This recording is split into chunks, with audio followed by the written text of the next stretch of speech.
የትግራይ ወታደራዊ ምልመላ፣ የወጣቶችና የህወሓት ግብግብ።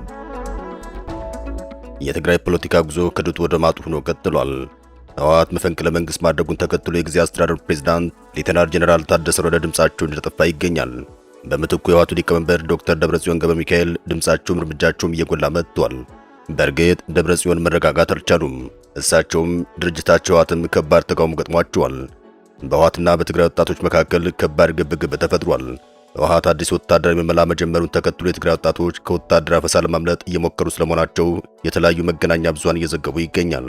ህወሓት ወጣቶቹ እንዳመልጡት መንገድ ከመዝጋት በተጨማሪም ቀን በመዝናኛ ቦታና በቤተ እምነቶች ድንገተኛ አፈሳ ሲያደርግ፣ በሌሊት ደግሞ አገራማን ብሎ ባልጋ በተኙበት ሰዓት በጅምላ እያፈሰው ወደ ወታደራዊ ማሰልጠኛ ቦታ በመውሰድ ላይ መሆኑን በጉዳዩ ዙሪያ የወጡ መረጃዎች ያመላክታሉ።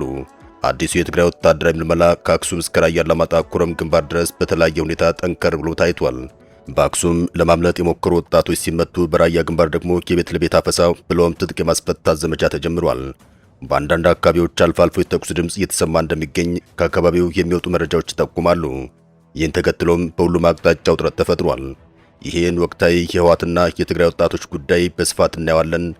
አብራችሁን ቆዩ።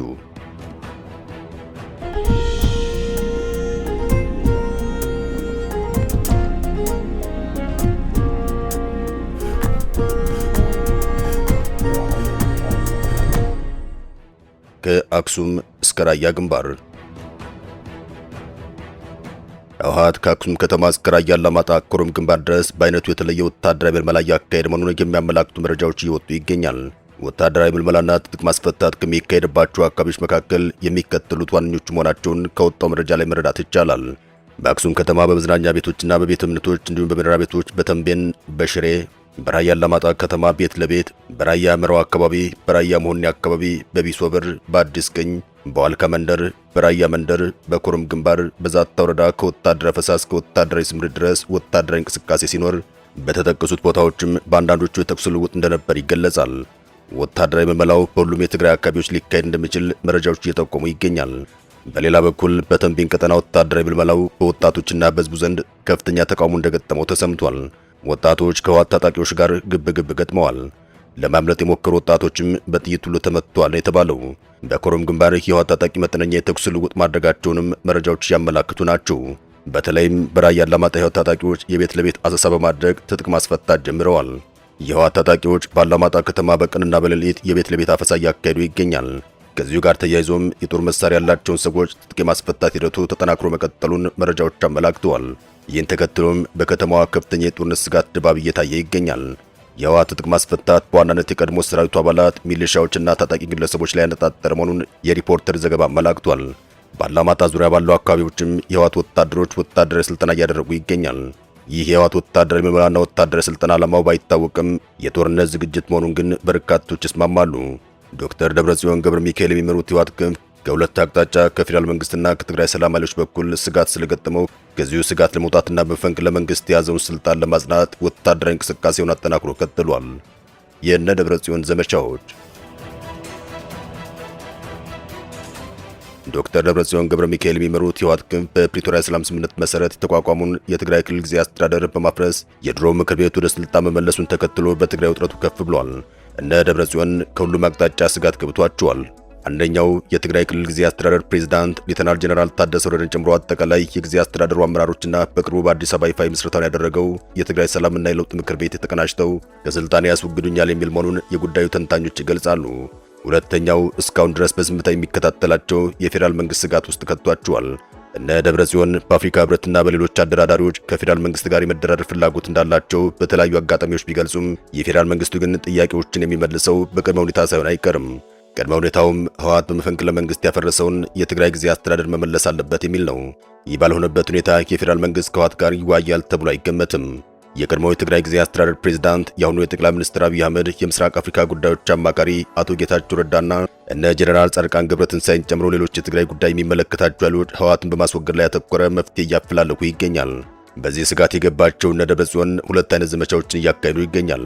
አንደኛው በትግራይ ክልል የሰላምና የለውጥ ምክር ቤትና በነ ጄኔራል ታደሰ ወረደ መካከል ግንኙነት እንዳይፈጠር ቁጥጥር ማድረግ የሚመለከት ሆኖ ይታያል።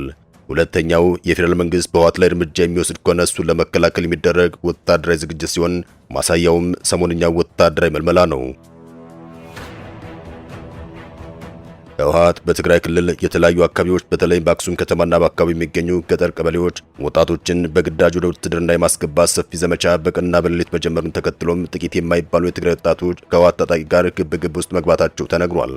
የህወሓት ታጣቂዎች ወጣቶችን የመክበብና የማሰር እርምጃ መውሰዳቸውን ተከትሎም ነዋሪዎች ስጋት ውስጥ ገብተዋል። የጦርነት ስጋቱ ከወትሮ ጨምሮ ታይቷል።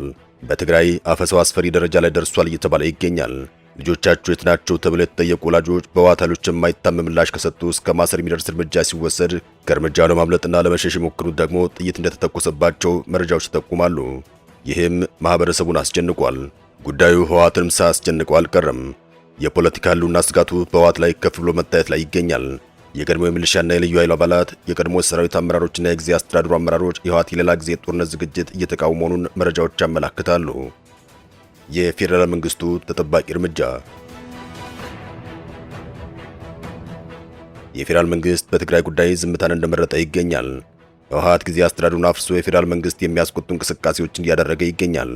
ስልጣኑን የተቆጣጠሩት የህወሓቱ ሊቀመንበር ዶክተር ደብረጽዮን ገብረ ሚካኤልን ያዋቀሩት ካቢኔ መፈንቅለ መንግስቱን ተከትሎም ክልላዊ ውሳኔዎችን እያሳለፈ አመራርነቱን ቢቀጥልም የሚወስዳቸው እርምጃዎች ግን ትግራይን ወደ ባሰ ውጥረት ከቷታል። በትግራይ ያለው ሰላም ሆነ ጦርነት ያለውን ሁኔታ የፌዴራል መንግስትና የክልሉን አስተዳደር ግንኙነት እያወሳሰበ ከመሆኑ ጋር ተያይዞም በአንድ በኩል ለህወሓት አለመረጋጋት ምክንያቱ ነው ይጠቀሳል። የፌዴራል መንግስቱ አቋቁሜዋለሁ እውቅናም ሰጥቼዋለሁ የሚለውን የጊዜ አስተዳደር ፈርሷል። በእርግጥ የጊዜ አስተዳደሩ መፍረሱን የፌዴራል መንግስቱ በይፋ ማረጋገጫ እስካልሰጠ ድረስ ፈርሷል ለማለት አያስችልም። ከጊዜ አስተዳደሩ መፍረስ ይልቅ ህወሓት የፖለቲካ ህልውና አደጋ እየከበበው ነው የሚል ጉዳይም ብዙዎችን እያስማማ መጥቷል። በተለይ የፌዴራል መንግስቱ እርምጃ ህወሓትን አስግቷል። ህወሓትና የፌዴራል መንግስት ወደ ጦርነት ከገቡ አሊያም ሊገቡ መሆናቸውን የሚያሳይ ተጨባጭ የጦርነት ስጋት ከታየም ዓለም አቀፉ ማህበረሰብ ጣልቃ ገብቶ ያደራድራል የሚል ስሌት በህወሓት አመራሮች በኩል ቢኖርም እስካሁን ባለው ሁኔታ ግን የፌዴራሉ መንግስት እርምጃ ፈጽሞ የሚገመት አልሆነም። ከዚህ አኳያም አስተያየቶች እየተሰጡ ይገኛል። ከፌዴራል መንግስቱ ቀጣይ እርምጃና ከህወሓት አካሄድ አንጻር በትግራይ ክልል ቀጣይ ዕጣ ፈንታ ላይ ትኩረት ያደረጉ ተከታታይ ትንታኔዎች በዋናነት በትግራይ ፖለቲካ ተንታኞች ዘንድ እየተሰጡ ይገኛል። ከሰሞኑ ቢቢሲ በጉዳይ ላይ ያስነበበው ዘገባ ተንታኞቹን ዋቢ ያደረገ ነበር። በትንታኔው ላይ ስማቸው የተጠቀሰ የህገ መንግስት ባለሙያው ዶክተር አደም ካሴ ቁርጡ ያለየለት ተኩስ መቼ ይጀምራል ይላሉ። የሁለት ዓመታቱን ደም አፋሳሽ ጦርነት የገታው የፕሪቶሪያ ሰላም ስምምነት ከመቼውም ጊዜ በላይ አደጋ ውስጥ የገባ ይመስላል። ህወሓት ስምምነቱ ፈርሷል የሚል አቋሙን አሳውቋል። ለዚህ ተጠያቂ ያደረገው ደግሞ የፌዴራል መንግስቱን ነው። የፌዴራል መንግስት ደግሞ በጉዳይ ላይ እስካሁን ይፋዊ ምላሽ አልሰጠም። ህወሓት ከ6 ዓመታት በፊት በተደረገውና ለጦርነቱ እንደ አንድ ምክንያት የሚጠቀሰው ምርጫ ያቋቋመውን የትግራይ ክልል ምክር ቤት ወደ ሥራ መልሷል። ምክር ቤቱ ደግሞ የህወሓት ሊቀመንበር ዶክተር ደብረጽዮን ገብረ ሚካኤልን በፕሬዝዳንትነት መርጧል። የእርምጃ የክልሉ ስልጣን በፕሪቶሪያ ስምምነት አማካኝነት ከተመሰረተው ጊዜ አስተዳደር የነጠቀ ሆኗል።